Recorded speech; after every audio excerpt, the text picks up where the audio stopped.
آج کا جو یہ نشست تھی ہماری، اس میں ہم نے کوشش کی ہے کہ سب سے پہلے ہم قرآنی حوالہ جات کی روشنی میں دیکھیں کہ تزکیہ نفس کیا ہے، اس کی شرائط کیا ہے، اس کی میتھڈالوجیز کیا ہیں، اس کی سگنیفیکنس کیا ہے، اس کی سکوپ کیا ہے، قرآن پاک اس سلسلے میں کیا کہتا ہے۔ سب سے پہلے ہم نے قرآن پاک کی آیات کی روشنی میں بحث کا آغاز کیا، اور اس کے بعد پھر ماڈرن سائیکولوجیکل ٹرمینالوجیز کے ذریعے سے اور سکون کلینیکل ماڈل کو ذہن میں رکھتے ہوئے میں نے سیلف ٹرانسینڈنس کے کچھ طریقے اور کچھ چیدہ باتیں آپ سے کی، جن کا خلاصہ یہ ہے کہ دوسروں کی مرضی کے مطابق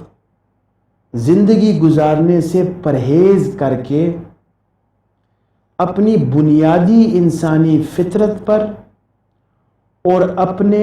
دین کے بنیادی اصولوں پر توجہ دینے کی ضرورت ہے،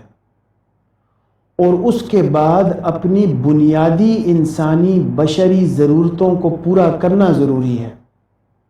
اور اپنی بنیادی بشری تقاضوں کو پورا کرنے کے بعد